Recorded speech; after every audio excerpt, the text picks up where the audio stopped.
Hello, good evening, and welcome to the Talkin Kop. It's Sunday night. It is the Sunday night show. It's myself, it's Shawnee. Keith and Emma are away at the moment, so me and Shawnee are going to cover all bases between now and say 11 o'clock. If you haven't seen the post-match reaction to Liverpool 2, Wolves 1, you can watch it or you can download it any way you want. It was Chris, it was Kev, it was Ashley, and it was Matt. So that's there on our YouTube channel or wherever else you want to go and watch or listen. Shawnee, straight into it, no messing. Liverpool 2, Wolves 1. 3 points on the board, ticking off another game. Not the best from the Reds, though. Let's be honest. Not the best from the Reds today. Doesn't matter. Not bothered. No. I'm going to be totally honest with you, Gav. I didn't say I didn't watch the game live. I only had a chance to get a look at extended highlights. I was at the game today in Dublin,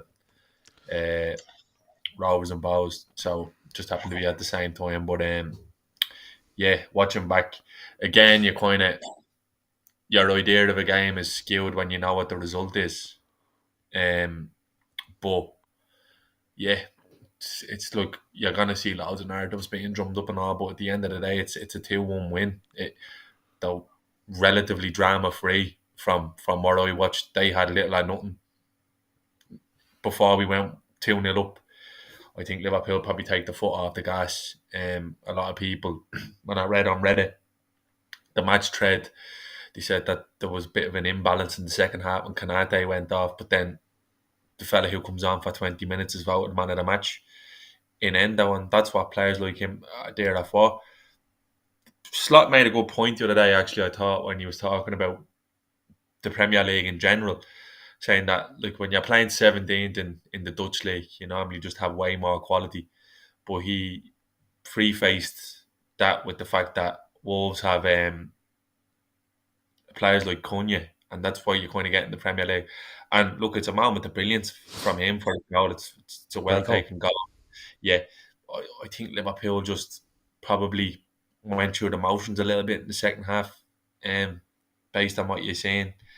And I'm not particularly worried. It's another 3 points on the board and it's one ticked off. And you're going to get games like that. 1920, there was games like that. I remember the Brighton game. Then when we go down to 10 men at home against Brighton, games like that stick out. Those a few other sticky ones. I think Milner scores a penalty in the 90th minute against Leicester. You're gonna have games like that. So yeah, look, no real complaints here to me. I'd be talking out me whole if I was going to give you an in-depth analysis on individual performances when what I've seen in the game is pretty limited. But yeah, based on what I read, the two boys off the bench on the other end of the pitch made a real difference today, which is nice instead Yeah. of relying on forwards to come on. So the talk online that I read was that both Kwanzaa and Endo were brilliant when they came on. So look, again, for me, three points is paramount. Mm. 3 points is, like, to be honest with you, going into the game, and looking back, I suppose, at the second, at Everton, it was one of those games. Yeah, there was a lot of emotion around the game. It was, everything that was going on with Everton and stuff like that. And Liverpool didn't really play very well. For me, on Wednesday night, it was Wednesday, wasn't it? It was Wednesday, wasn't it? Wednesday, yeah. Yeah, Um, Wednesday. and coming into this one, I was, people were thinking Wolves 17th in the league. They've conceded 50 odd goals in 24 games. I think they might have the second most defence in the league, I think. But I was coming into it and I was saying to myself, right, a lot of people here are going to expect Liverpool to come out like lunatics here because of what they might have felt was an injustice on Wednesday night late in the game. But for me, I was going into it going, just get the win. I think don't get me wrong, I'd love to see Liverpool go out and steamroll aside and you go, we're 3-0 up at half time, they haven't got a sniff. We were 2-0 up at half time and they didn't get a sniff, to be fair. But it wasn't a performance where you went, Jesus, we're 2-0 up and it should be 4. The sort of way. We were 2-0 up and it possibly could have been 3, but 2 was about fair at half time. second half, and I can see there's somebody in the chat there. Dallas seems to be really upset at the fact Liverpool won today. It says those Liverpools haven't played well games are starting to stack up for Liverpool at the wrong time of the season. But when was the last one? Well, you'd say they didn't play really well against Everton, but I think Yeah, Liverpool but we have been. didn't. It's a derby. Like the last three games was today a derby, and away to Plymouth with fucking when you left all our big lads at all our big hitters at home. The game before Yeah, that, we bleeding polished Spurs in a semi final of a cup. yeah. Like you need to Um, just I think people are biting and they're reacting exactly to the narratives that's going on. That's what has people up the wall, really. yeah, That you're spending too much time on social media watching news when they're trying to, oh, look, dude, Liverpool, this, they're not. They're just going about their business. This is what teams do. This is what United done for nearly 2 decades when they won leagues. They weren't good every week. Ask anyone who was chasing them back then. Ask any Arsenal fan from the 90s or the early 2000s what it was like when you were chasing United. Watching them play shite and dig out results. The year they beat us to the 1-0 United were terrible all season. Shite, but they just dug it out. They literally just dug it out. It was who was it at home? They beat did a couple Stoke at home. Remember Vidic scored. Like yeah, sometimes you need to do that. yeah. Just that's what it takes. This is the thing. A more this is a more traditional Oh, 100 say percent. title race, so to speak. It's not you're not always gonna have it your way. It's not you're not always gonna. The main thing for me today was that we dug in. There was a response. We didn't go 1-0 down. We didn't go behind in the game, and we won. Yeah, That they were the things I was looking like. If we'd have went behind today and we won, I'd have been going fuck's sake. We're getting this habit of going behind in games. We went 2-0 up, and it looked like it was foot off the gas a little bit. When you look at the numbers, Liverpool are way down in the run and all this year in terms of sprinting around the place and fucking distance covered, and that's completely by design. That this is what this is. Now, I'm not saying he went out in the second half and played shy on a win, but like, can anyone who like you watched the full 90, Gav? hmm. Was Allison busy in the last 10 minutes of the game today? No, I tell you what, the overall game, and there's great chat going on in the chat. I'm kind of half watching that while I'm listening to you. Dallas is an Arsenal fan, and he says, seeing Liverpool starting to feel the pressure gives us hope in the title race. Liverpool and Arsenal have the exact same record for the last 11 league games. Yeah, The exact same record. 1-7, drawn 4 of the last 11. So I don't know if Liverpool are feeling the pressure. I'll tell you how it went, Johnny. Liverpool dominated the first half without being electric. It was not pedestrian, but it wasn't flying. It was somewhere in between. It was very controlled in what they were doing. We get 1-0 up. We then get 2-0 up. And half time comes, and I said it in the WhatsApp group, and it's the WhatsApp group you're in. I said, just get a third and see it out. That's it. That's all you want to happen. mm-hmm. What happens for me in the second half is, I don't know whether Liverpool, like you said, went through the motions. I don't know whether Liverpool decided, right, listen, we're 2-0 up. We're not going to go chasing this game and making it a big mad end-to-end game. We're going to... I think they tried to control how busy this game got. And I don't think they done it well enough. So what happened was, when they went to control the game and said, look, we'll just play this game out, Wolves kept coming at them. Liverpool didn't have a shot in the second half. Like, they didn't have a shot in the second half. Yeah, that's poor. Now, they That's score. poor. They score in the second half. But Salah's ruled offside. It's a marginal one, but he probably is offside. They've one or two good attacks, but it just doesn't come to anything. Wolves have plenty of shots. In fairness, their forward is put through. Alisson saves. He's through 1-on-1. Alisson saves. Cunha scores, and there's one ball across the box that it looks like Wolves player's going to be onto it, and Kwanzaa makes a great block.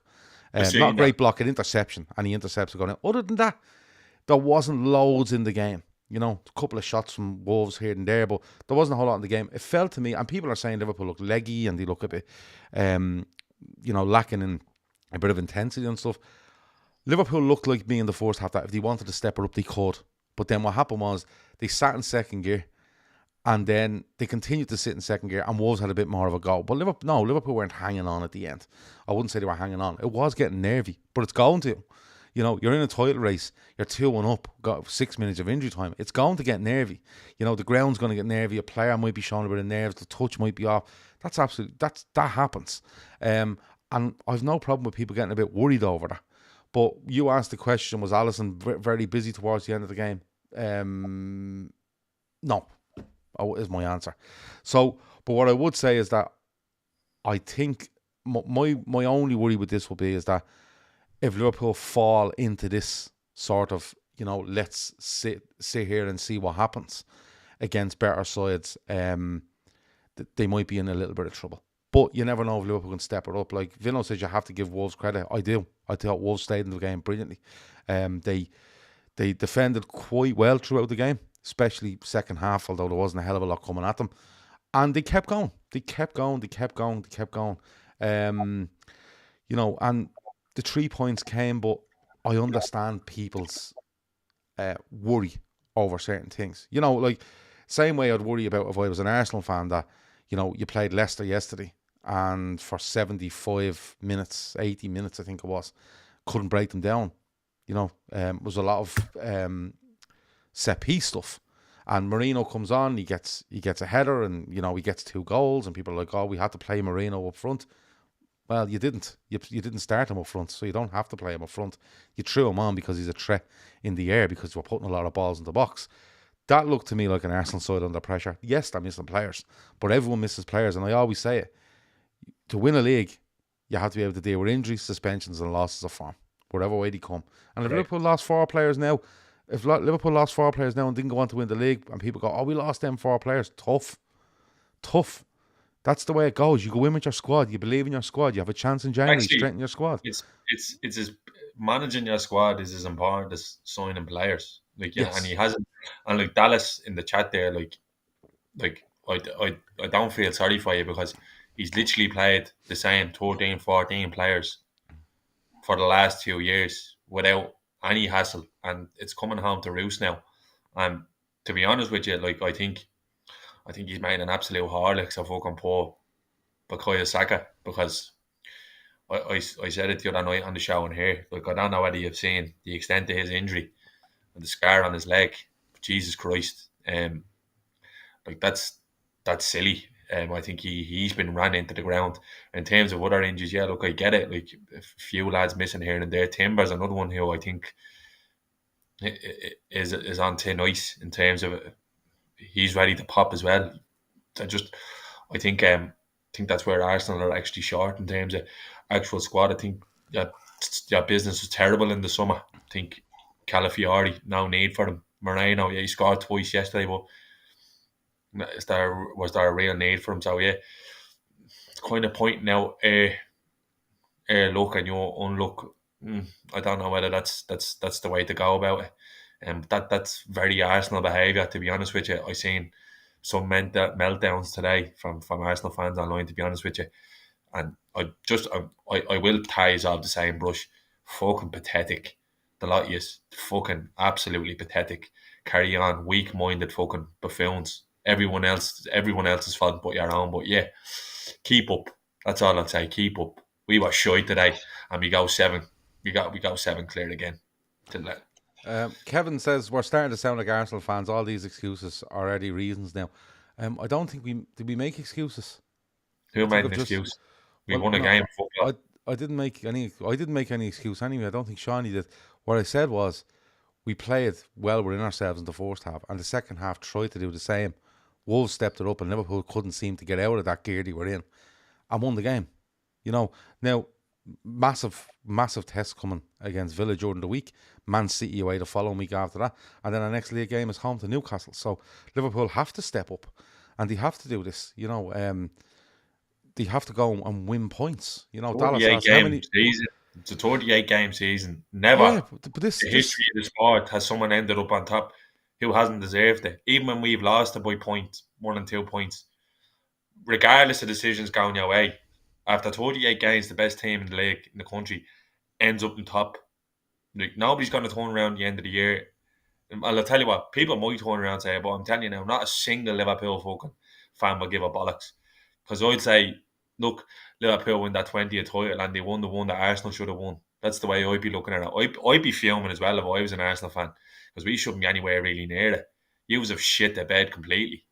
Completely Well, shit the bed. but And that's just the truth. You've shit the bed completely. That, and look, what's he done? What's he done in Europe? He was beaten by Lisbon. He was beaten by fucking another crowd in the Europa League, and they were dog walked by the worst Bayern team of I've seen in decades, who didn't even win the league last year. So, like, sometimes taking accountability for your own shit is probably the way to go. And you're saying there, are you going to beat Villa and City playing like this? Though Villa drew at home to a 10-man Ipswich yesterday, and City got a decent result against Newcastle, but have been getting walloped up and down the country for the most part. So, again, I wouldn't worry about again. That's where we sit at the moment. You need snookers, and we just need to do our job. You need snookers and need to do your job. We just need to do our job, because I think you a run out of gas eventually. So yeah, I'd say you probably had your lipstick out with 5 minutes to go today. I think you were going to get something. Then, like Kendrick said last week, turn his TV off. Turn his TV off. You probably done that after 2 minutes of extra time. So yeah, I hope you enjoyed Goodison as well midweek. I'm sure you got a little bit horny that night as well. a little bit horny. Real talk says Liverpool need to step up the performances. I agree with that. I do agree with it. I think yeah, 100%, and they yeah, will. no, I think they do. I think now you look at the games we have coming up. I think Liverpool will step up. I think Liverpool fell into a trap today, and people would say, I don't think Gravenberch was very good today. He looked awful. I think a lot of them looked awful. I'll get to one of my main concerns in a minute. And when I say concern, I don't want people going, "Oh, what are you giving out about?" I'm not. It's something I've seen over the last little while that I want to ask Shawnee about. But when it comes down to this league, right? If Liverpool win the league, they've been the best team in the league. If Arsenal win the league, they've been the best team in the league. Right? If Arsenal win the league, I'm telling you, it's the best league title in a long time. It might Considering be, that's me. Like, honestly, like, it would be the best league win in a long time, because with the injuries they've had and being this far behind and going down to 10 men and not being allowed to win games and referees' decisions and stuff like that, it would be unbelievable. That's the God's honest truth. It would be, and you see, but this is the thing. Like, when you get to an end of a season, like, just let me paint this scenario for you, right? If Arsenal go and win the league this season, right? I get the impression that instead of enjoying winning the league, it'll be, we won because of or in spite of. That's not an argument. Yeah, but when you go into a season, you have your squad. Your manager has a squad, and he's happy with it, and he goes with it. And then in January, he's a chance to do something, and they do something or they don't. And you have to trust. And Arne Slot's doing the same, by the way. Arne Slot's gone in and he took in Chiesa, and that's it. And he went, the squad's fine. This is what I'm doing, right? And he's gone with it, and it's got to January, and we all thought he should do a midfielder, or maybe should he do a defender? Should he do? And he didn't. He said, no, absolutely fine. Stay where we are. Now, we know that you get people telling you, oh, well, that's FSG won't spend the money. Come here. It's not that. It's simply Arne Slot has, this is what's happening. And Liverpool can be a bit picky in the transfer market. We all know that as well. But when it gets to the end of the season, Arne Slot, Mikel Arteta, Guardiola, anybody, right, cannot turn around the end of the season and go, oh, but look what happened to us here. You knew this was going to happen. You knew you were going to get injuries, suspensions, loss of form, and whoever deals with it best wins the league. It's that simple. And like Dallas is asking there, oh, when has anyone ever lost 4 of their main attackers? Well, if they had all of their attackers and lost 4 defenders, you'd be asking, when did anyone lose 4 defenders? I can tell you when. I can tell you when Liverpool lost all of their centre-backs for a season. All of them. Right? So, but that happens. And when it gets to the end of the season, you don't go, oh, well, I certainly didn't go, oh, we would have won it only for our centre-halves. Well, no, we wouldn't have, because we didn't have enough centre-halves. That was the season we went in with 4 instead of 5, wasn't it? And people were like, oh, we can play Fabinho as the 5th centre-half. And we ended up having to do it for a fucking lot of time. So it's how you start. Mentioning there, if they don't win the league, it'll be the biggest bottle job in Premier League history. You've been top all season. Arsenal were top for the vast majority of last season. I think Arsenal were top for more days than anybody else last season. Check out the amount of days, Dallas. And I didn't call it a bottle job from Arsenal. It wasn't. What it was they were up against a team that just produced better results. This They bottle didn't bottle job, it last year. They didn't bottle it last year. The year before, they shit the bed. maybe they did shit the bed the year Oh, before. they But the did thing shit the is, bed. but the They thing lost. They is, were beaten by West Ham and Southampton in space of a week. yeah. Shit the bed. But the thing is, right? But the thing is, people using bottle job as a word is fucking mad. It's not, because like let's say for argument's sake you lose 4 games in a row in September and then you win all the rest of the games. It's the same as losing 4 at the end of the season and winning all your games. You still lose 4. It's still they're still worth the same amount of points as they were at any stage in the season. Anyway, um, Liverpool are top. Everyone else is behind them. It's up to people to catch Liverpool, and it's up to Liverpool not to fall back to these teams around, or well, these teams below them. That's as simple as that. But a concern, Johnny, I want to talk to you about. Okay. Before we get into goals, I'm watching the team, and I think we can argue over. Could you put Endo in for the game? Could you bring this player in? Could you bring that player in and freshen things up and all? And when I seen the lineup earlier today, I was saying, right, well, maybe Nunez will start that, and maybe some Jones will come in for this, or wherever it might be. Centre forward is an issue. I think it's an issue. I think you have Luis Diaz, who scores today, playing off the left. Fortuitous the goal. Nah, you can argue it. He wins a penalty as well. He has a decent game, but hasn't seemed to walk up front since. Did he play? He played up front away at Spurs when we beat them, when we hit them for 6, and that looked good because Spurs are open and you can get in behind them and there's space. But it hasn't worked. Jota, injuries back in. He's okay today, but I'm kind of looking going. He doesn't look tip top. And Darwin Núñez is Darwin Núñez, who frustrates massively when he plays, but puts loads of effort in. Like he plays against Spurs in that 4-0, doesn't he? And he's an absolute nuisance to them without turning around goals wise. But are you worried over the centre forward thing? Because it just feels like what we're trying to do, none of them are fitting, or none of them's kind of sparking. And that is a bit of a worry for me. I'm not going to lie. Do you know what I noticed, Gav?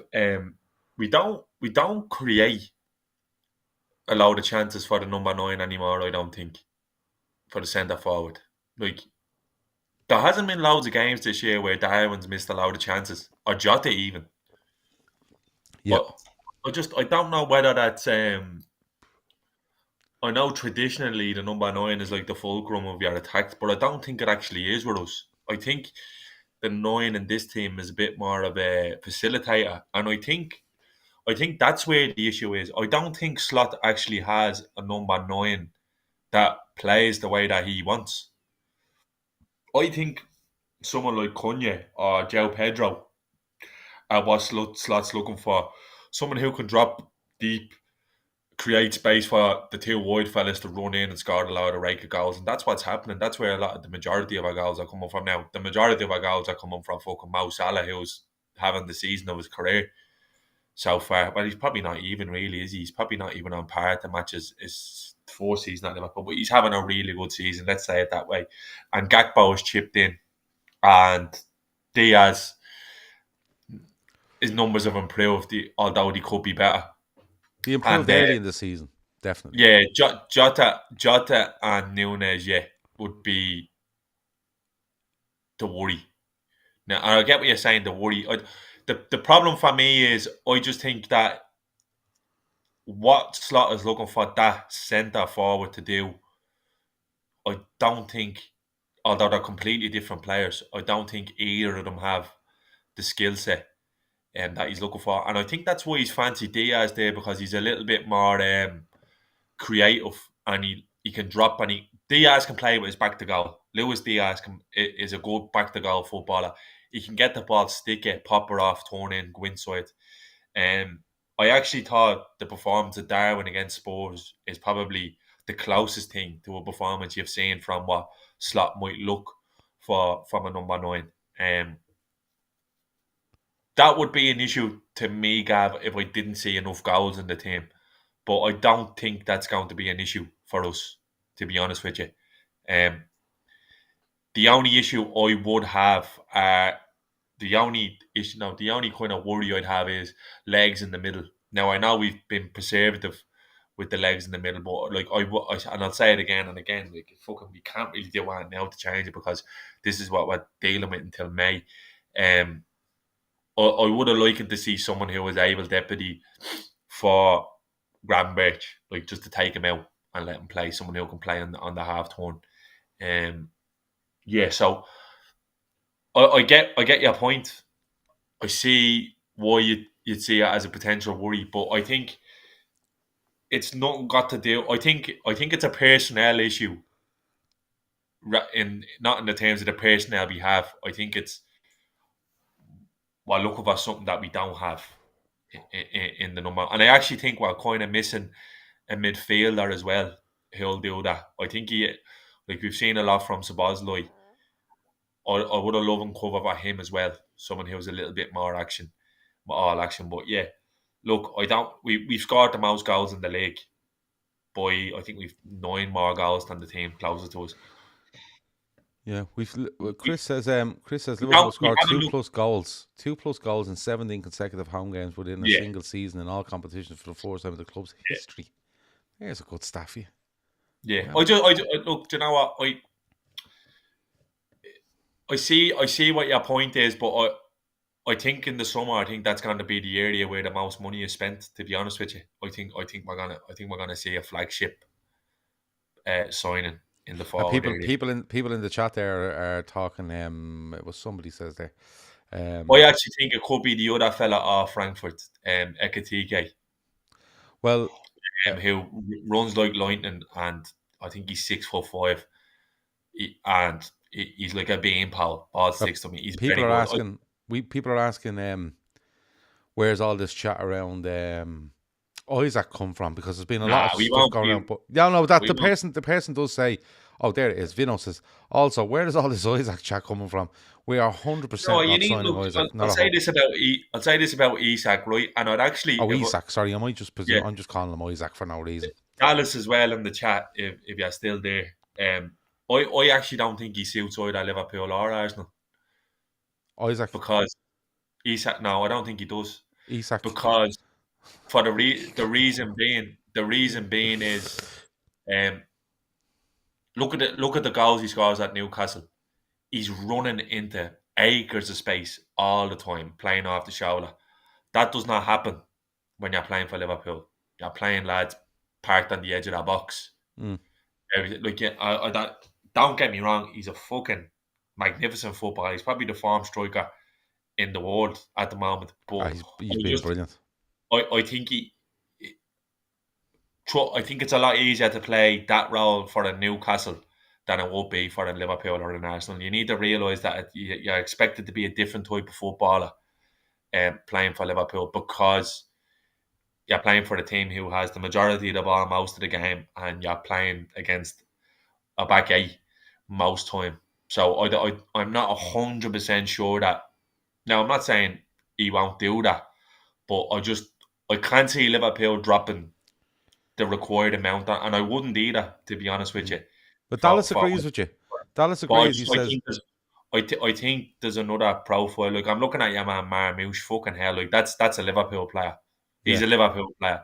He's like, he reminds me a little bit of Suarez when he came into Liverpool at the start. Just busy fucker everywhere. Like I reckon he would have been definitely one if he had still been there. But look, I don't know. We're spitballing here, and it's completely hypothetical. But I don't think Eddie Isak is even the type of player.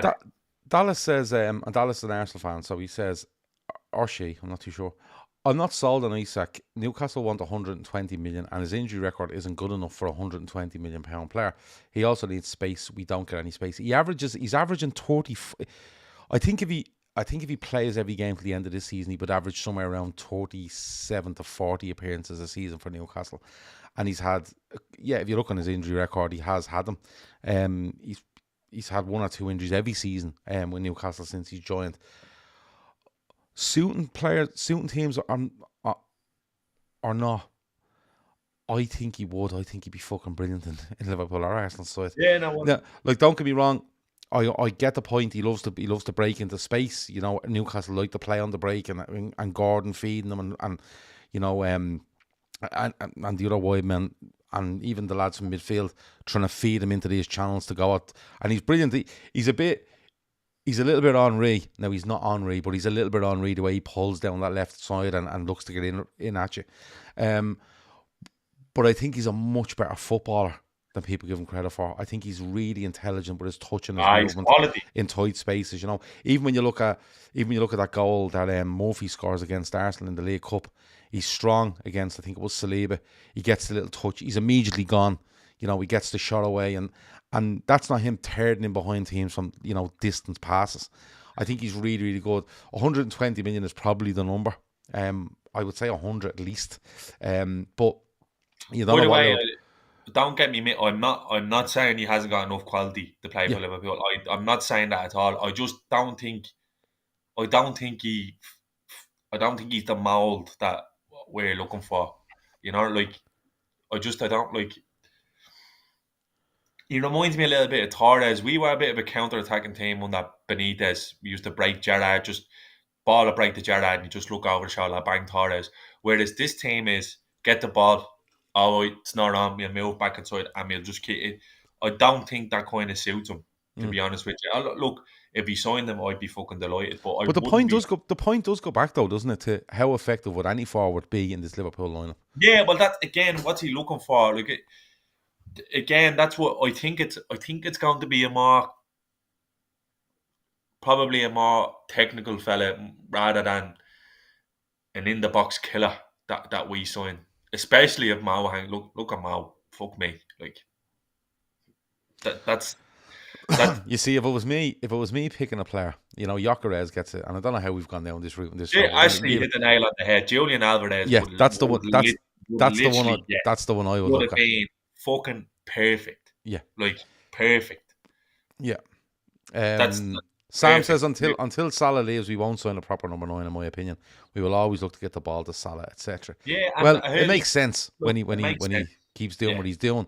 The big thing for Newcastle with Isak or Isaac or whatever we're going to call him is if they don't get Champions League football, I think he would be the type in the form he's in, the yeah. age To he's say, at, and the look, profile he has, where he says, "Look, lads, I can't be doing another season out of the Champions League here.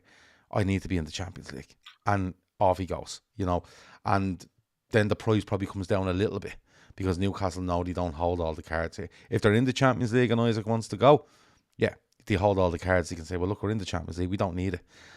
But yeah, that'll have a big say, I think, on what happens with him. But anyway, back to the game. We've spoken about Diaz getting that goal, and it is good for him. But you've spoken about two players there that come in, and it is Endo and it is Kwanzaa. And I said it the other night, I think Kwanzaa's just on a massive learning curve this season. It didn't start well at Ipswich. He gets hooked. I'll get on to Konate in a minute, actually. But he comes on today. Endo comes on today. And Endo, yeah, he gives a couple of free kicks away in dangerous positions because he's trying to break things down and stuff. And I think I felt sorry for him a little bit because he comes onto the pitch when Liverpool are literally fucking in neutral. And he's trying to get going and get in and cut things out and intercept and get tackles in. And he's going too fast for everything else that's going on around him. And he gives a couple of frees away. But overall, he was really good. One at the very end, actually, where he gets his body across, wins a free, and the game's more or less over. But Kwanzaa makes a brilliant interception. How that feels like something that's just, he made an interception. But how big can that be, Shawnee? Because he looks like a player that needs a real confidence building moment even. And that looked like one today because we are going to need him. Joe Gomez is out for, I don't think they've said how long. But we're going to need him because we'll get on to Konate in yeah. a minute. He looked like a fucking head case on the pitch today. Konate has that in him though. He's had a few of them games. He should have been sent off. By the way, I'm going to be honest with you. It should have been the second yellow. I don't think there's no getting away in that. Like, I agree. if he's not booked, he gets a yellow. Yeah. Let's call a spade a spade. Mm-hmm. And Jota as well, Ives as well. No time, bro. I fucking hate it, especially when he could have stayed up and had a shot. Yeah. Yeah, Jota dive. Yeah, Kanate's lucky not to walk. But one thing I will, but getting on to Kwanzaa, Slot made a comment today in the post match saying that it's the best he's trained since pre-season this week, and he looks way more like himself. And he was delighted for him that he got to come into the game and have an impact. That's huge for me because there's been you kind of forget Kwanzaa's 21, 20. He's still relatively young for a centre half, and in terms of experience, he doesn't have loads of experience. He was really good at the back end of last year and fucking immaculate in pre-season. We were thinking this fella's at the saving us an awful lot of money with the way he looked. And I think when we'd seen Kwanzaa in his cameos this year, I didn't know whether this was a young fella who was devoid of confidence or had too much confidence. You know, that way. It was hard to kind of tell, but it's pretty clear that he was struggling. You know, he has struggled, but I think that cameo was brilliant from him today. And from what I've seen, obviously the big game winning tackle that's as important as a goal. You know what I mean? Like that is literally as important as a goal, which people rule out. I seen the other clip as well when your man goes inside Robbo and fucking Endo just steams across and puts himself between the player and the ball and wins a free kick uh, just before full time, and you can see the reaction of all the players. Look, you don't win league titles without players like them in your squad coming in and just doing a job for you. We had it in 1920 when Milner would come in and do a shift for you. You had other players there that would drop in. Origi come in and get you a few goals. Like you need players like that in your squad, and you're not going to win at. I think one of Slot's mistakes on Wednesday night was probably not introducing Endo into the game Yeah, with a few minutes to go. yeah. But yeah, I think Kwanzaa will take an awful lot from this season. But when you look at it, it's an exact reversal of the first day of the season. He starts. Kanate Yeah, comes on in 45 Canate minutes. against Today, yeah, Kanate, who, in fairness, the first yellow, the yellow he gets is a soft yellow because Hooper was handing them out like fucking confetti for about a 15-minute period. But at the same time, no matter how soft it is, you can't be going doing what he's fucking doing on the edge of the box. Like he goes across to the fella and throws a shoulder at him. You know what I mean? Pretends to throw a head yeah. at him, but it's a And shoulder. he's You got a know, lot of that front footness of his game this season, Kanate, yeah. There where was it was like, he was too haphazard. He was yeah, again. I it's like used he the had to word. win every challenge. Like Yeah, he had to win every.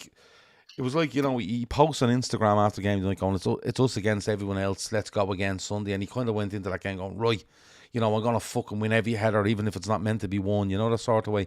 And for Kwanzaa, you know, you can forgive Kwanzaa for sitting there going, fucking hell, 140 bad 45 here, and I haven't seen a sniff all season. And probably felt like, you know, this manager's a bit of a prick doing that to me. But the manager goes and does the exact same thing for his benefit today. And it benefits him. So I think it's a couple of things. He makes a great interception. He does absolutely fine throughout the game, throughout the half he plays. But going onto that pitch going, do you know what? I was probably fucking wrong to be, if I was having a moan about that or thought the manager was doing that to me because I was the younger player and stuff like that. He's actually proved me absolutely wrong. I probably went out and played with a bit more freedom in him because it looked to me like he was hesitant in everything he was doing up to today. But that one there, it actually reminded me going back to the pre-season when we played Arsenal, and there's a ball played across and he gets across and makes a brilliant interception, similar one to that. And I really hope it just kicks him on, and you know he goes, yeah, if I'm meant to be in this side, I'm meant to be in this side. Do you know what You, else it is? It's a big show of confidence oh from well, look, Slot. he could have easily thrown Endo in Trust, and said Endo, or put Endo in thrown in. centre half. Yeah, Yeah, yeah, he could have because he has done that. So yeah, like you need to understand like age is a mad thing in football. You look at that lad 1 year at Arsenal at the moment who's fucking cracking player.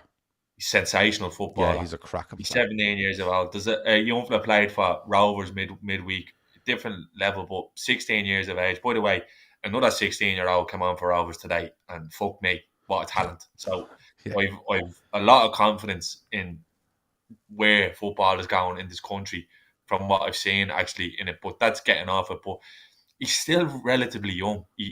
Yeah, yeah. He hasn't got a lot of experience, and this is the experience you talk about.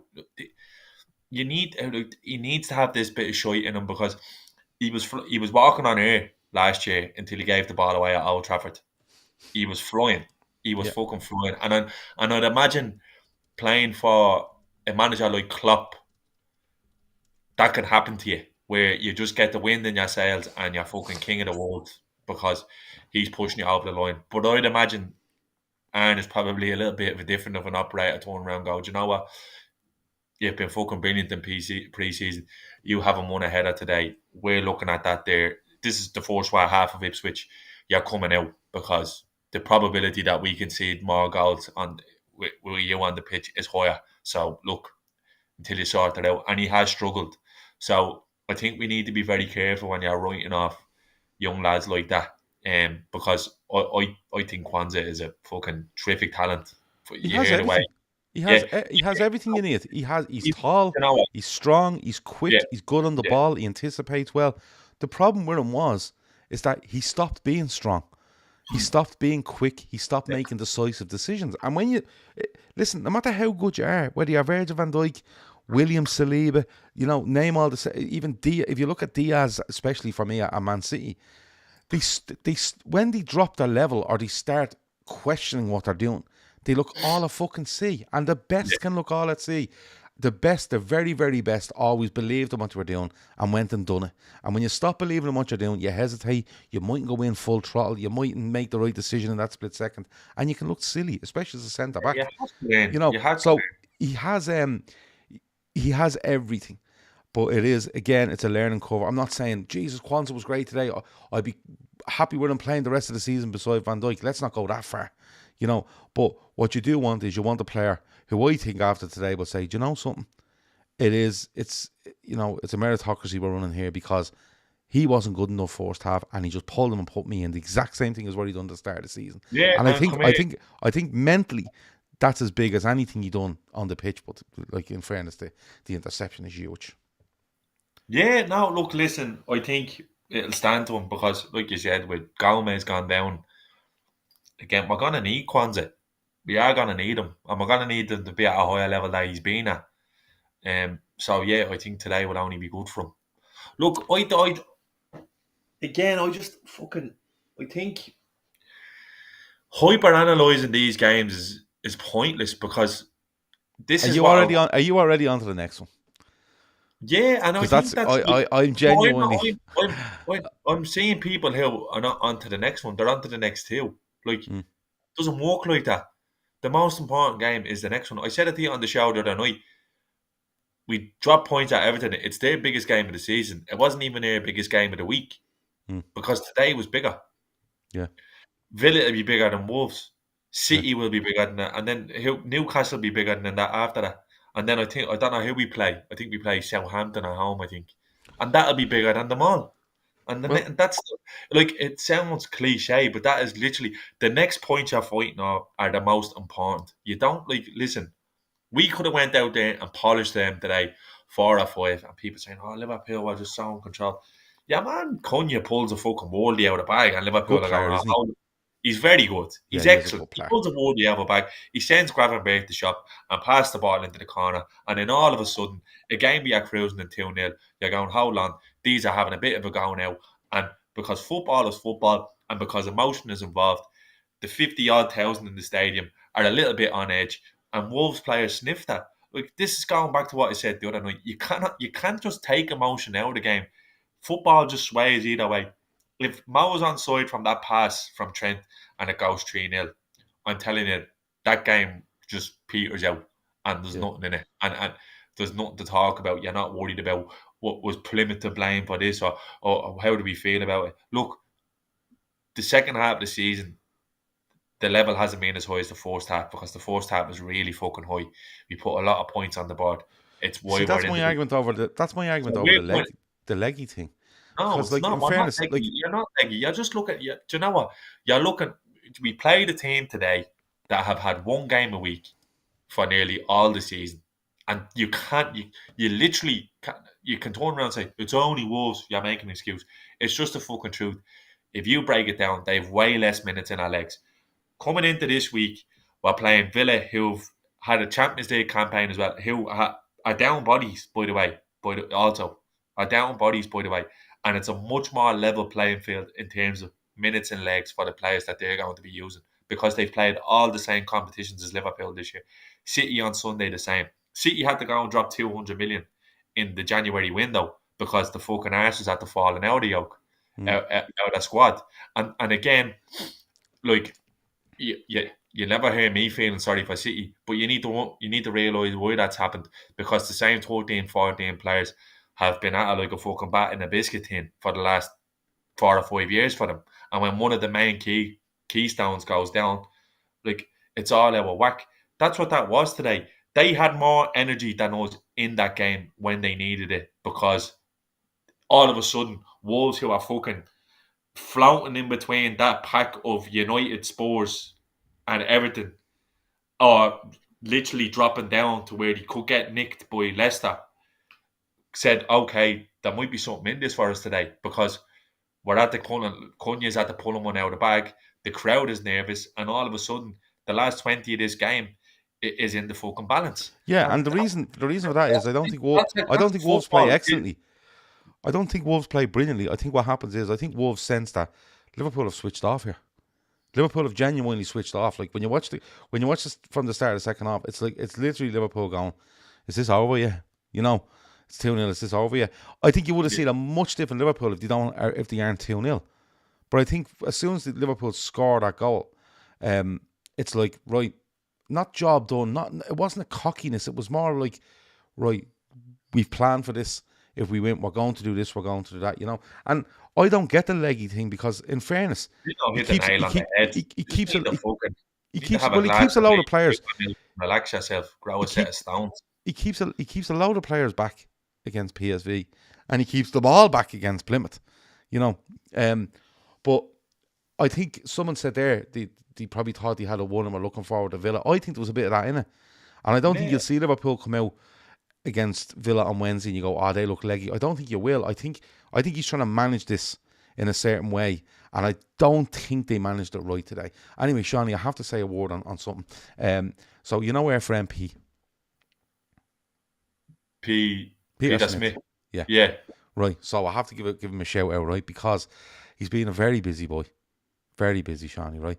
So he is doing a Phil Lynott show. Anybody that likes Phil Lynott, you'll know his music. Anyone who doesn't like Phil Lynott, remove yourself. Yeah, if you don't like Phil Lynott, get off the bleeding, get out of the garden, right? But anyway, Pete is doing a Phil Lynott. It's called Moonlight, the Phil Lynott Enigma, in Vicar Street in Dublin. So if you're a Phil Lynott fan, you can get to Dublin, or you're in Dublin, or you're in Ireland, and you like Phil Lynott, this might be for you. But anyway, huge. When I say huge success, he hasn't even kicked off yet, but April the 2nd, 3rd and 9th is already sold out in Vicar Street, which is quite a thing, isn't it? When you think of it. Sell out 3 nights in Vicar Street is quite a thing, right? But June 20th, 21st and 22nd, they've had to put on 3 extra dates, and the tickets are on sale now for that. So if you are a big fan of that, Pete's a really good singer. He looks so like fucking Phil in it when you see him with the hair. It's actually untrue. But if you're interested in that, the link is in the description for the tickets that you can purchase for the Phil Lynott Enigma. It's called Moonlight. I've seen little clips of what they're trying to do with it, and it looks brilliant if you're into that at all. I'm going one of the nights. Are you going? Will I go with you? I'm going already. Me ma and Pete's ma. I can't believe your ma didn't ring me and ask that I wanted a ticket. Yeah, me ma said, I believe Peter Smith's doing Phil Lynott. Said he is, yeah. So is that on in the Vicar Street? The Vicar Street, yeah. There she goes. We'll go in, will we? So yeah. So check that out. Anyway, I want to give you a shout out. The link is in the description, and I'm doing it like this, but I will, from shows moving forward, I'll bring you up the posters to show you and all that sort of stuff. But I wanted to just let you know. Stephen Lennon says a Dublin legend.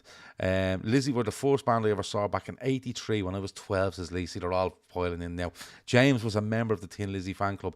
This is like the story of Phil in it. So there's scenes in it, there's music in it. It looks incredible, in fairness. And the other thing he's at, right? He's not only at that. The other thing he's at the making a film right? He's starting a film called Code Red Spain. And the link for the trailer is also in the description of that. That is at the Berlin Film Festival either last week or this week. Fucking mad, didn't he? He's all over the place. He'll be hosting the late next week. But no, look, he asked me to give them a shout out, and I'm going to for the next couple of weeks. Because he's working hard, leave him at it, and he's doing really, really well. But the link for the trailer of that film where he's a bad guy, he has a beard and on, he looks the bizzo. The Code Red Spain, the link is in the description there. That was at the Berlin Film Festival either last week or this week, I think it is coming. But that'll be out soon, and you'll know all about the platforms and stuff. But go and check it out. And show Pete's on Twitter and all if you want to drop him a message and let him know what you think. So there you go. Phil in it. We're mates with Phil in it, basically. Me and Shawnee are, right? Just letting you know. But Shawnee's ma is going to Dev Vicar Street to watch him at some stage. Looking forward to Wednesday. You said there Villa are down bodies. I think one of the lads that were playing centre half against Ipswich had to come off after 5 minutes, and they had to put one of their fellas that's coming back from injury in Tyrone Minks had to come on for, was it Kamara or the other fella, Bogard, one of them. The Sassy, they did bring in the Sassy. They did bring in the Sassy from Chelsea. He played at the weekend, but they are missing bodies defensively, especially.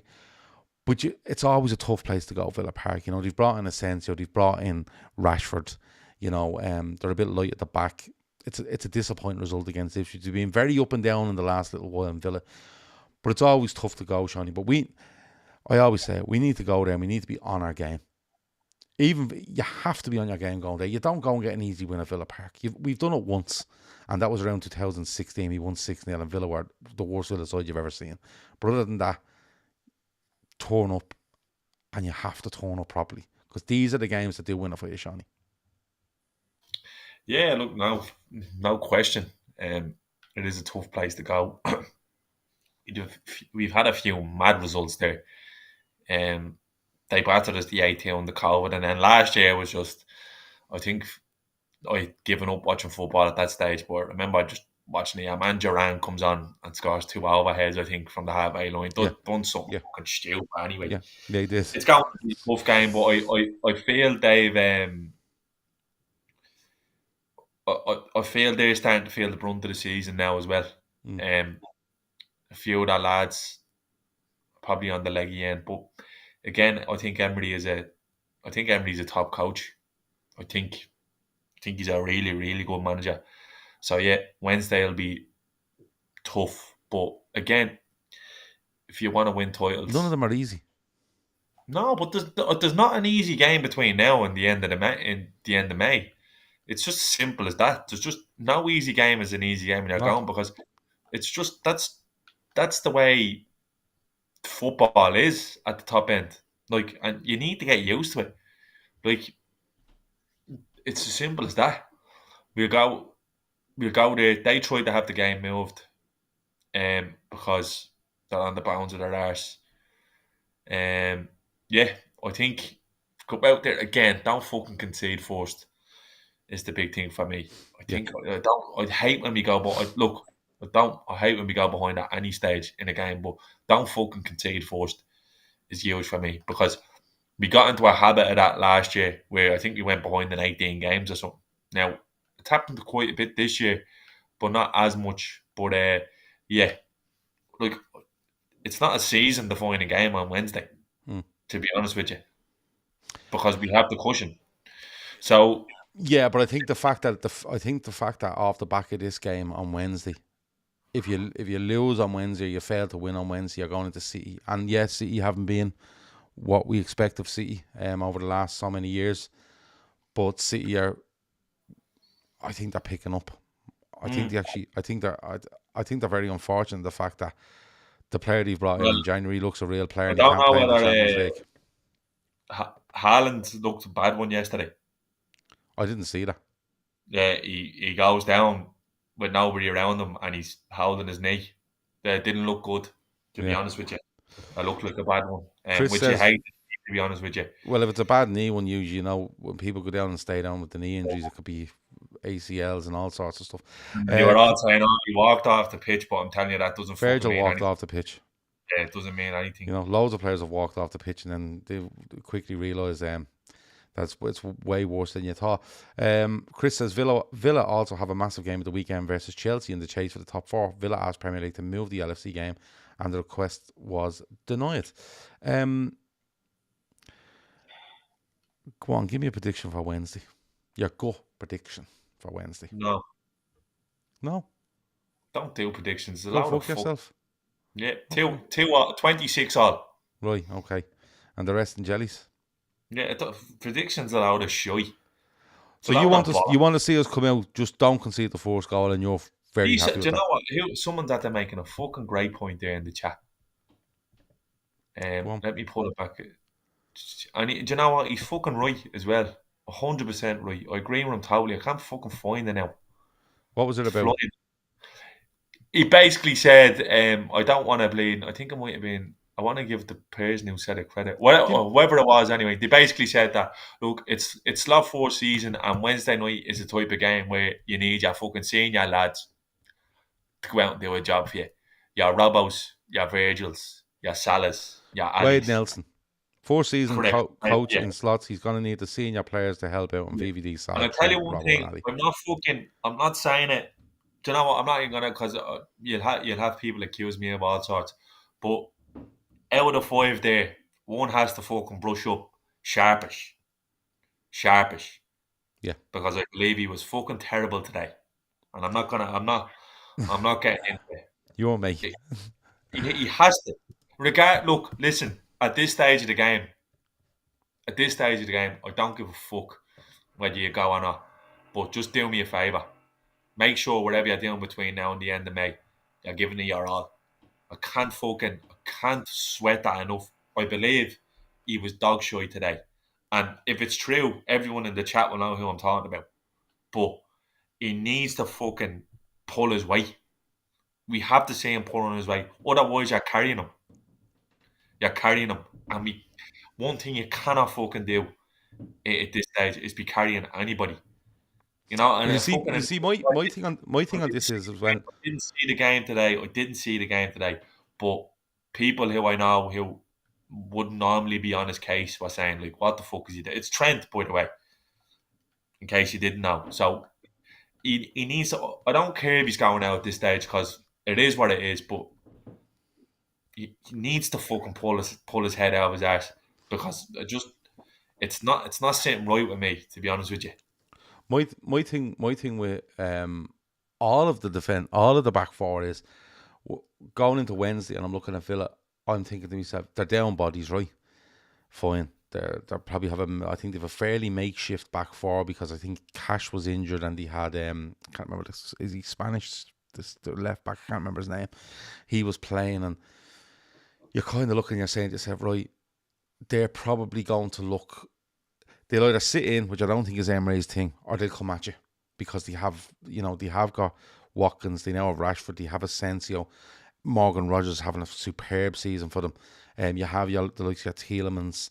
You have got players there. Even John McGinn can be very effective off either side, with delivery and just holding the ball and stuff like that. You have got Bailey there as well. There's plenty. Malin they've loads of forward options, and it would be, for me, Villa's way home.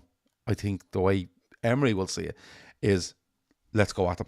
Let's keep the ball as far away from our defenders as we possibly can. Let's go after Liverpool. And yeah, we're sitting there going, do you know what? That's actually all right, because if we win it, we can hurt you going the other way. We can kill you going the other way. But you can only kill teams if you're solid in defence, right?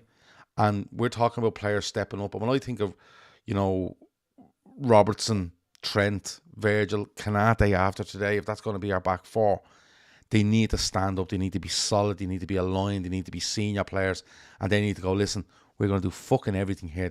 We're not going to put a step wrong here. We're not going to try be mad. I don't want Trent to be mad influential on the game on Wednesday night. I don't want Robertson to think he has to run fucking 80 yards at a time up and down the pitch. I don't want Kanate to go, I have to win every header. I don't want Virgil to think this is, I'm not accusing him of strolling around, but this is me, and I'm it's easy. I want them to go out there, and I want to say, we are making sure we are fucking solid as anything. McAllister, Gravenberch, and you know what will come of it? We'll win enough ball that we can actually hurt them, because they are a bit makeshift at the back end. And listen, they always say defences win titles. when you're 13 games left, if your defense can turn around and say we are not letting anything fucking happen here, you'll win most games. And I think this one especially, they have to be solid as anything because Villa's strengths are up front. Their weaknesses are at the back. But Villa would be quite happy for us to step onto them and go, we're going to go in and Villa to play on the break. They'd be quite happy with that. So we need to be absolutely solid, no messing. I don't need to see Trent hitting 60 and 70 air balls. I don't need to see Rob. I just want a solid back six, really, with McAllister and Gravenberch. And I'd be quite happy that Liverpool could go and win the game from there on in. I think we're going to go. We've done an hour. I think that's enough finish, Shani. Sunday night. For anybody that's in here and is a member, the memberships are still open. But we are moving across to Patreon mid-March. So if you're watching and you're a member and you don't know what the fuck's going on, we put a post on our community page on YouTube to explain everything that's going on. You can go and look at that. If you want to become a member, you want to join the Patreon thing in March, it's all very reasonable. It's all much the same as what's going on here. You will have a very similar interface with this chat and stuff, but you're going to get a hell of a lot more. The plans for the stuff coming out is fucking mad. I don't know how we're going to do it, but we are going to do it. So that's going to kick off on the 18th of March. We've gone with Patreon because it's a one-stop shop for everything we kind of want to do. It holds everything we want to do, from pre-records, live articles, polls, chats, everything. So that's where it's going to be. No pressure on anyone to sign up to it. If you want to have a look, go and have a look. But I'm just letting you know because I don't want any members being caught out where they're renewing beyond the 18th of March and going, what is going on? We're going to run our member shows on YouTube up until about the 14th or 15th of March, and then we're going to switch over. So if you have any issues or you want to inquire about it, talkinkop1@gmail.com, and we'll absolutely let you know what's going on there. We'll get back to you and we'll inform you as to what is happening. Anything else before we go, Sean? No, all good, Gav. Have you got a sausage of the week? People are asking. Sausage of the week? Yeah, do you know what? Made a prick out of himself. Straight in, look. Yeah, he did. He made a prick out of himself. Ruben Amorim made a prick out of himself. Did he? Do you know what? Yeah, and do you know what? I hate nothing more in my life than people who punch down. And his little swipe at fucking Ange Postecoglou, I thought was wow. Yeah, I thought it was bang out of order. And do you know what? What did he do? You're going to have to fill me in here. He basically said he was going on about the injuries he had and all, and I think they asked the question in regards to Ange and what he's put up with this year, and basically Amorim said, yeah, I'm doing the same thing, but I'm doing it at Manchester United, so I don't expect, he said, the whatever way he phrased it, but he was basically saying, yeah, I'm doing it and I'm doing it at a bigger club. Yeah. And I was kind of like, you fucking arsehole. You're a fucking arsehole for saying that. I think it was bang out of order. And even Gary Neville said it on after the game on Sky, saying that it's a stupid thing to say. And it's not even a thing where you can say, yeah, it got lost in translation. It was just a fucking dickhead move. And I actually loved Ange's clapback. Because he said, oh yeah, I looked over it today and I seen he'd a lot of young lads on the bench and he was missing all these players. He goes, he only had to do it for one game. He says, do it for 3 months and let me know how you get on. That's what basically he said. Right. So, so what are we looking at? We're looking at some sort of UFC fight between these two at some stage. I'd fancy Ange to box the fucking head off. Would you? Like yeah. You go for Ange, would you? Ange's an Aussie. They have that. They drive youths. Yeah, but they have that passive aggressiveness kind of fucking few gargles on them, chop a raid, they butcher you and chop you up. You know, boy, when he gets a gargle on him, he'll just punch your head off. To be honest with you, I think it was a fucking. Do you know what? Being a manager is a really, really fucking difficult job, and there's nothing to be gained there by punching down on a fella who it's horrible. I think Sky are delighted. They're licking their lips with this Amorim fella because as soon as you put a camera and a microphone in front of himself, he's box office. He's only short of fucking eating it. That's the God honest truth. That's how bad he is in Just football. taking it. I'd love to see him take out, like, one of those little sachets of red sauce you get in McDonald's, and just pouring it all over the mic and then just chomping down on it, just to see what happens. Yeah, Because he's fucking hell. I He has. thought He's I thought it was I thought it was a shy thing to say. Now, and I'm, yeah, me, Gab, I wouldn't be Ange's fucking biggest fan by a long stretch, but I just yeah, thought it was I thought it was a real, oh, look at fucking me sort of thing. Like, and then he's, oh, we have to sell the boy. Give her over, mate. Will it? He's doing a wonderful job there, in yeah. my opinion. Is he saying? Is Ange saying that he has to sell the boy? No, Amarin said that. Amram, sorry, Amram. That's what I meant. Yeah, he said He's that. Yeah, doing Ineos's bidding there. yeah.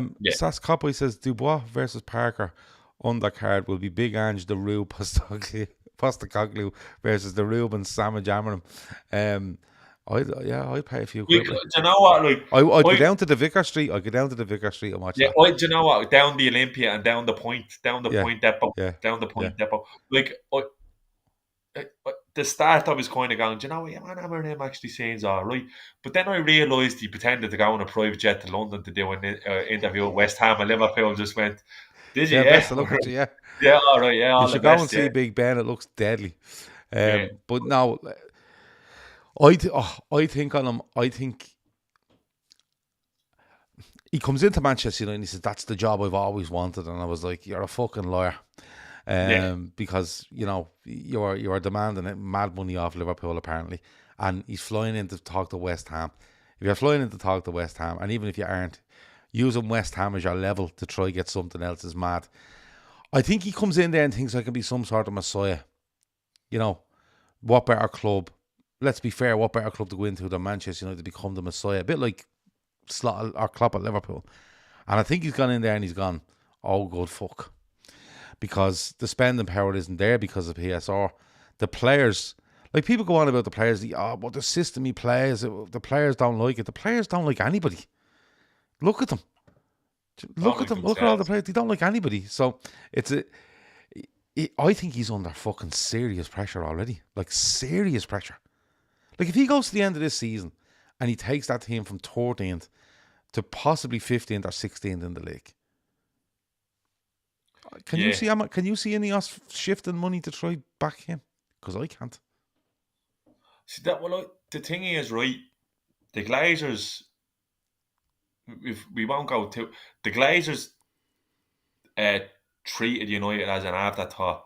So I don't think they really gave and I think you can't tell me I'm wrong about that when you look at the state of the stadium, how bad the situation got with the wage bill and the money they were spending on players. I honestly think the boys, like similar to the way we speak about John Henry, I guarantee you, if you turned around to John Henry and stood on the line out and said to him, "There's a Rio Ngamawa," he wouldn't be able to pick him out because he's actually not that fucking. He's not that in tune with what's going on at the club at all. He pays other people to do it. So I feel like that's probably what's at the going on there. That's what was going on with the Glazers, and you had the likes of Woodward and the other fella. What was the other fella's name? Oh, is I this the can't fella that think. is this the fella that went down to have a point with the fans when he came in? Yeah, him. And I basically, I reckon they were just Oh, then getting checks. the other fella they got off Newcastle. What was Yeah, his but name? look, but this is my point. This is what I'm getting to. I reckon they were just fucking signing off because the money they spent on shite was fucking. It's bonkers, and they just let fucking Old Trafford rot because all they were doing at the end of the year was looking at the ledgers and they were just saying 0, 0, 0, 0. Yeah, Whether they were in and out of the Champions League, the club makes money like no other really. but If you I see, be, I'll be honest, I have a and theory on this. I reckon they obviously sold off to Sir Jim enough where they could literally turn around and go, well, you know the way they're all annoyed at us for not doing that.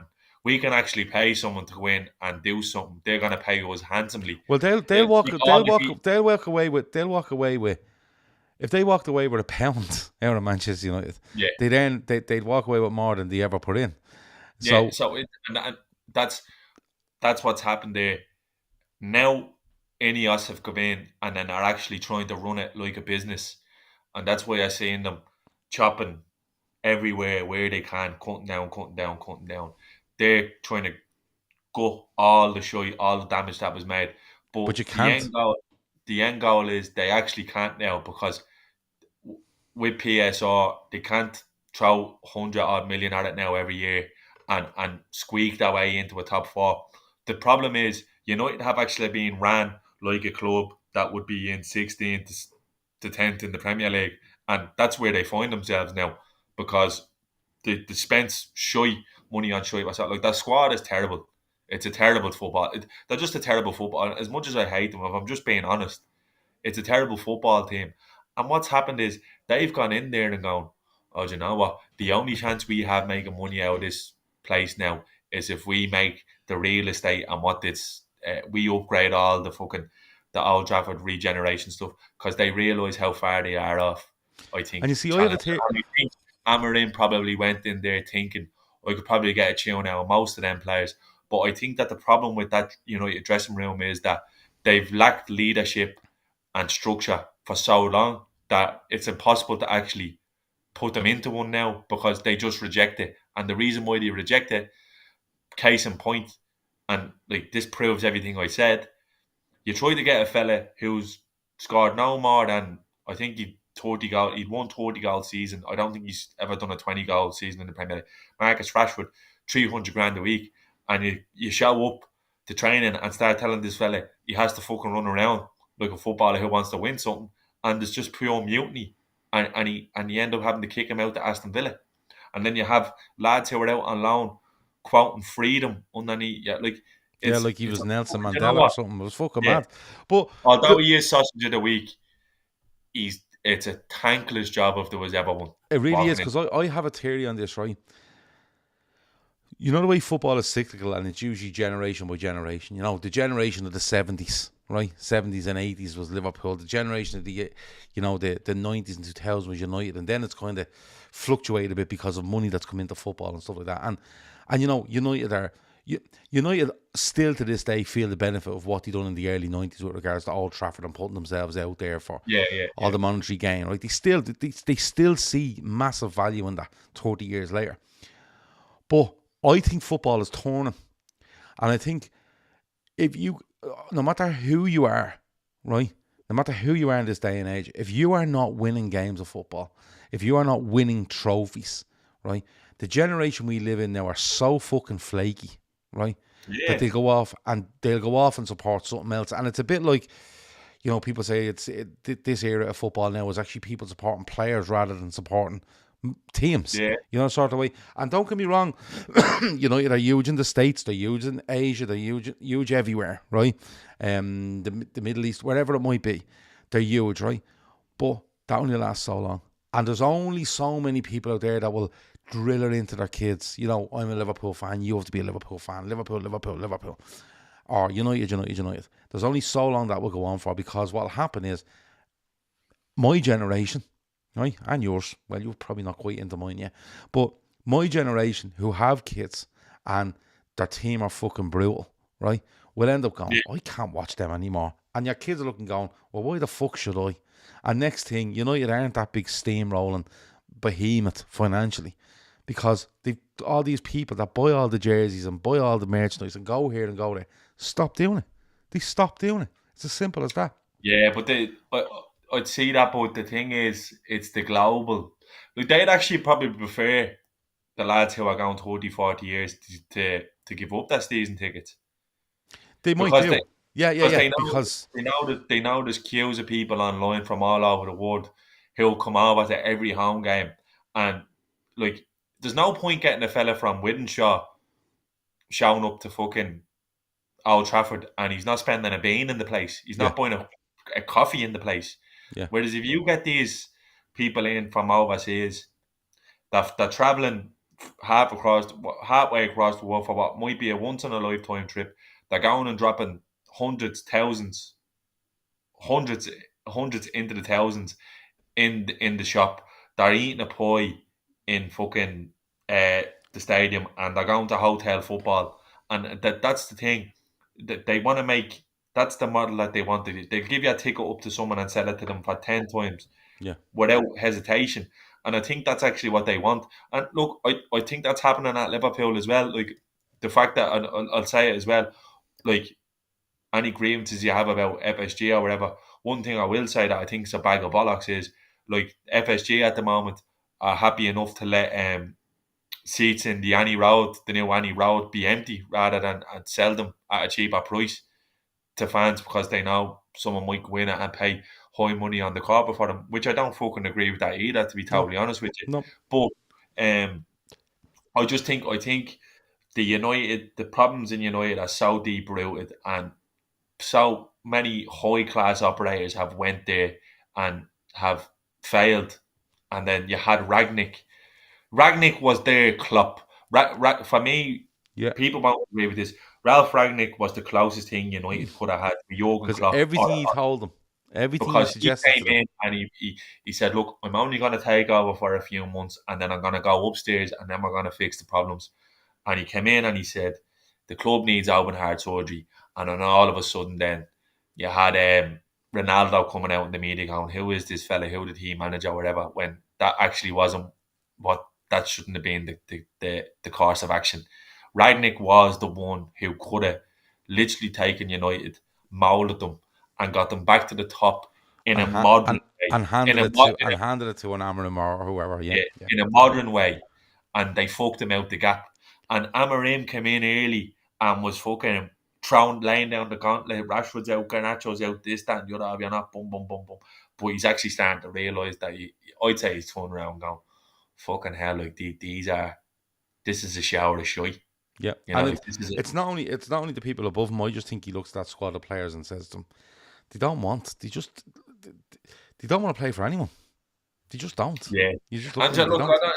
it's a lot like, look, it's a lot of bollocks, but at the same time, they didn't give about fuck about us in the 90s. And I remember when we nearly went bust. And I remember the show I was hearing in skills how, like, I think we can sign off for a big, all the best of them. Yeah. Fuck them. Because when Hicks and Gillette were having away with Liverpool, they were laughing our bollocks off. You know Yeah. what I mean? It was very nearly a Rangers job. But yeah, uh, I wouldn't want them to do. I wouldn't want them to do a Leeds, but I wouldn't mind them doing a Rangers, to be honest with you. Yeah. Right, we better go because half an hour ago we said we're going and we're still here. Yeah. So we are going this time. I've been Gav, that's been Shawnee. Thanks to everyone for watching. Like, subscribe, comment, all that sort of messing. And go and check out in the link in the description. Pete is Phil Linner and he's some sort of bad guy in Spain as well. Code Red. Talk to you in a bit. Over now.